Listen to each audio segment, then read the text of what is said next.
visiting with Senator Ted Cruz, Republican presidential candidate. Earlier, you brought up leadership, Republican leadership. Let's say that the House, the Senate stays Republican past the 2016 election. You have the same leadership that you have right now, but President Cruz is in the White House. Do you think that the current leadership wants to work with President Cruz? Of course not, but they will.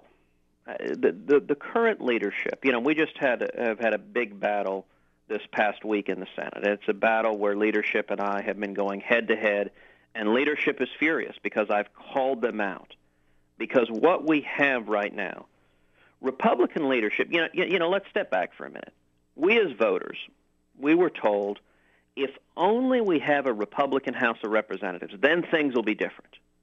In 2010, millions of us rose up, and we elected a Republican House of Representatives, and very little changed. Then we were told the problem is the Senate.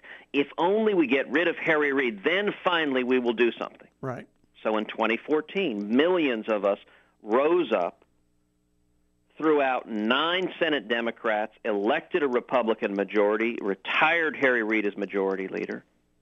And what the heck has happened? What has the Republican majority done?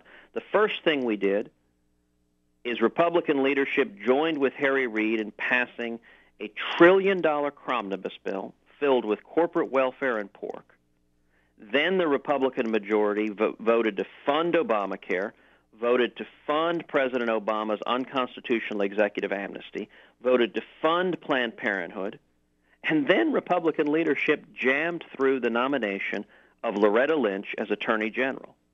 Chad, every single one of those is identical to what would have happened under Harry Reid and the Democrats, and it's why people are so frustrated.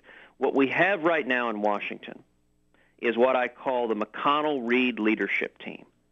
They're not fighting for separate priorities or a separate party. They're both fighting for the party of Washington. Now, how does that change? It changes the exact same way it did under Reagan. When Reagan got elected, it was with the tidal wave of the Reagan Revolution, and that changed the incentives of elected officials in Washington. Listen, Reagan transformed this country with Tip O'Neill, a Democrat, as Speaker of the House, but Tip O'Neill wanted to keep his job, and he knew he couldn't stand up to the American people when they rose up with a mandate from the election. The same thing is true in Washington, that our leadership isn't listening to us. But if we come out of the election with a sufficient mandate, with a president who stands with the people, then leadership will listen to the people as well, but not voluntarily.